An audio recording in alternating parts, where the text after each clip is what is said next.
Listen, Chime's lead this morning was that the Patriots ought to throw the towel in and start Bailey Zappi on Sunday. Any chance you think that happens? I don't think that's going to happen. I understand where Chime is coming from. Brian Hoyer is, 37? So we know what he is at this point. He's obviously not the future. In theory, you could be better off getting Bailey Zappi some reps. And, who knows? I don't think Belichick, no one fully knows how a Bailey Zappi would do in a game until you throw him in there. That said, you need to be competent on Sunday, and I'm just not sure that with a rookie 4th-round pick who has been inactive for the first 3 games, I don't even know if your offense would be competent. You need to have a representative football team out there, and at least with Hoyer, he can hand the ball off, check into the right plays, you can run a few play actions, maybe catch you with a screen. I'm not expecting any sort of fireworks with Brian Hoyer, but it could be remember Nathan Peterman when he came out with the Bills a few years ago? He threw 5 picks in his first 20 passes. It could be that bad with a rookie 4th-round pick. Not no offense to Bailey Zappi. So I think you just need a representative offense, and I don't think Bill feels he could really have that right now with a rookie. What if you get that from Brian Hoyer, though? Then do they go to Bailey? If he goes out there and he throws 4 picks, off the bat, do they then turn to him? I think you probably have to. If you're down 35-0 at halftime and Hoyer's throwing a couple pick sixes, I think it would be the height of stubbornness for Belichick to just stick by Hoyer at that point. What do you have to lose playing the kid? But I don't think it's going to be that bad with Hoyer. Everyone talks about that Chiefs game in 2020. Right. That was a tough spot. COVID year. He didn't have much practice, kind of thrown in there at the last minute. At least this week, they can plan the whole week with Brian Hoyer. He can get all the reps. They can plan a game plan around him, I guess. And look, the Packers offense is not playing that well. They only scored 14 points against the Bucs. So I think if you hope that Hoyer can avoid the turnovers, just hand the ball off, you play some defense, maybe you get an interception or a fumble, you could at least keep the game close. Keep everything off the Jumbotron so Aaron Rodgers isn't able to figure out what you're doing. Yeah, I'm curious if Rodgers really did or if he's full of it, because he kind of walked that back the other day. But what could he have possibly seen on the Jumbotron? Yeah, that's just the horse's ass, that's all. But yeah. I have a question, Ben. Did you hear the Lombardi quotes that were making the rounds yesterday about Mac Jones? About how he's throwing picks and how he needs to stop. Right, and that he basically, if he had continued down that road, Lombardi surmised that he would have been benched if he continued to play that way. A lot of people have said that's Belichick's boy. He's getting his message out. I disagree. What's your read on that whole situation? I don't think I think that was a little hyperbolic, probably. I don't think Mac was getting benched this year because they don't have a credible backup. You're not going to bench Mac for Hoyer. But I do think if Mac continues to throw these interceptions, just has a brutal year, the Patriots go 5-12. I do think they're thinking, do we need to, find another quarterback for next year? I do think that's possible, whether that's spending some money on a Jimmy Garoppolo or going back to the draft again. But the turnovers clearly, look, the one that he threw to the linebacker the other day, that's inexcusable. Right, You can't have that. And Belichick, they were so hard on Brady after all those years. Imagine how hard they are on Mac Jones when he's playing like this right now. By seeking a second opinion on the ankle, is Mac running the risk of upsetting Bill Belichick? Has he upset him by doing that? Well, first of all, it's his right. The NFL guarantees every player a right that if you want to go out and seek a second opinion, absolutely, it is your right to do that. So Mac is just exercising his right here. But anytime I do see that a player is seeking a second opinion, it says to me that he's not agreeing with what the team doctor is telling him. So we don't know what that advice is. There's some thought that Belichick wants Mac to get this surgery for the high ankle sprain. Bill wants the surgery. So I don't know, but I kind of think it's the opposite, that Mac wants it and that Bill doesn't. Wasn't the expectation that the Patriots wanted him back in 4 weeks? I believe, well, obviously they want him back as soon as possible. I don't know if 4 weeks is possible. I was talking to someone the other day. I think it's possible. Mac could be out until the bye week, which is November 13th. That's what, 6 or 7 games from now? Yeah. 6 games. We might not see him till after the bye. So I think whether he gets a surgery or not, he's going to be out for a while. This was a significant high ankle sprain. And Ben, didn't this, though, with the Jimmy G situation, right? Week 1 of 2016, they beat the Cardinals. The start of the game in week 2 against the Dolphins, he's absolutely demolishing them. Then he has the shoulder injury. A lot of people came out and said he was too slow to come back, lost the locker room, whatever. Could this be the beginning of some sort of a chasm similar to that situation?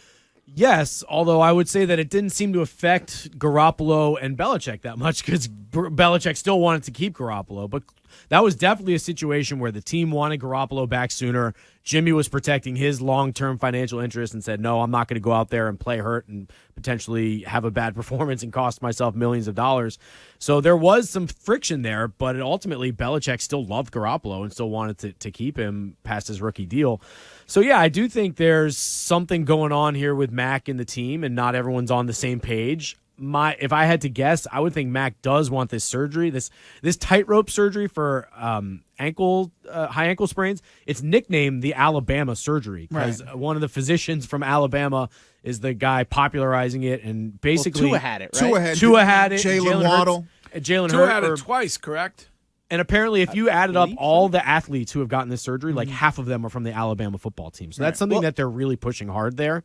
So my hunch is he wants it, and the Patriots are like, no, you don't need this surgery. Isn't the recovery time, though, from the surgery actually technically faster than what it would be if he was just to rest? So, again, I talked to someone last night who said that's kind of BS. That you need the surgery. Because that's floating around there a lot, and so I wanted to make sure. So from what I've heard, and I should, you guys are giving me a good story. I should write this week. I should talk to some more experts. But from what I heard, maybe byline for the show. Greg Hill contributed to this report. Thank you. See if you can sneak a Curtis byline in the book. Hey, I already named my firstborn child That's after true. you, Curtis. Isn't that enough? I know. I love it. I'm nuts. No, what's the nickname that Cam Newton gave him? That was just Megamind. Megamind. Yep. So I think Great interview that Cam Newton. I mean, you guys miss him, I'm sure, after hearing what Wiggy, Matt what was do you saying think the of last Cam? couple weeks. Tremendous interview. So I think you need that if the injury is a certain way, I think you need that tightrope surgery. But I think regardless, I don't think it helps you come back quicker. I think if you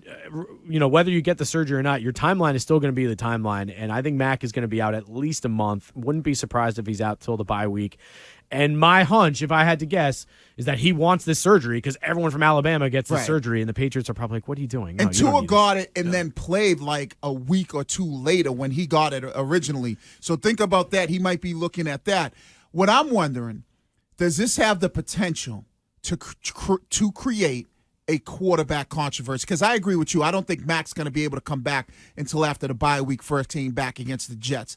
But let's say, for some strange reason, Hoyer has this team go 4-2 over the next 6 weeks. He doesn't turn the ball over. He's not like throwing the ball all over the place, but he's being like unbelievably just smart with it. He's being, when you look at what the offense maybe looks like with him versus he's spreading the football around, right?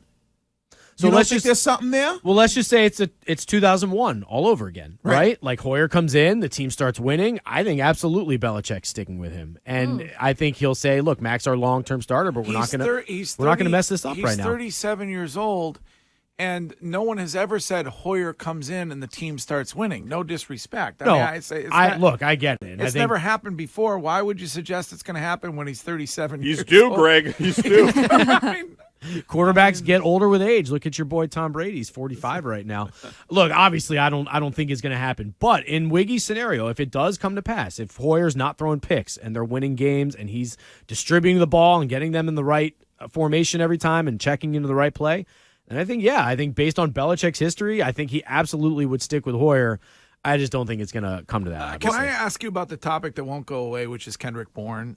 Yeah. Any further, anything, any information, any reason why, when you're in the situation that you are in with wide receivers, he is not seeing more snaps? Well, the way they explain it is they really like Parker and Aguilar, which I understand. And Parker freaked out last week. Great game for Parker. It was great to see. And then they like this little Jordan Humphrey guy because he's like a half tight end, half receiver. And when they want to run the ball, they think he's a matchup problem because the other team will put a corner on him, but then they use him like a tight end so they can block, and it gives them advantage in the run game. Whatever. I think they're overthinking it, and they need to get their most dynamic players on the field, and that's Kendrick Bourne. He still was running last among all the receivers last week, only 18 snaps. Right. I just think the way that they've designed this offense now, he's an extra piece that they feel like they don't need, but they need to switch it up. They need to stop being so stubborn. Nothing against little Jordan Humphrey, but if Mac's not even going to look at him, you need to put your receivers on the field, especially when you're going shotgun 5 wide. Get the ball to Kendrick Bourne. All he does is make plays when he's in the game. it is definitely time. This is it's another Malcolm Butler situation where Bill is overthinking things and he's being too stubborn. Is he listening to Patricia though? I mean, does it go back to the meeting or is it something else? The meeting. Being 5 minutes late for a meeting or whatever he was. I mean, I think that's part of it, but there's so much more to it. Yeah, than this is more of, and it seems like from knowing Bill and being in that locker room, because there was one thing, Curtis brought this up, and this was a very, very good point that he brought this up off air. You had Nelson Aguilar fumble in 2 games. Critical fumbles. We've seen guys fumble before and completely they disappeared. They were on Andre. They were on the Stephen Ridley. Yeah, somebody put them in the witness protection program. But they continue to use Nelson Aguilar. This tells me that for whatever reason, Kendrick Bourne and others, I believe, are not really on the same page with Matt Patricia and his offense. However, whether it's the install, whether it's the way guys are getting targeted, because there's another player in Hunter Henry who kind of seems like he's in the witness protection program, right? We know about Kendrick Bourne. We heard about Trent Brown, who had some issues of communication. I think Devontae Parker, even though he was playing, there might have been a little bit of whispers with him. Why is he not getting the football? And how much of it is Matt Patricia? And then the other thing I thought about, Ben, how much is it that maybe Hoyer comes in and spreads the ball around?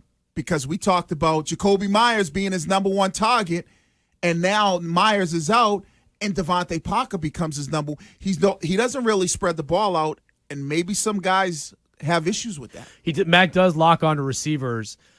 I do think there's an issue with the players and Matt Patricia. Listen to how much we on the outside talk about, why is this guy the offensive coordinator? Who is he? What do you think the guys on the inside are saying?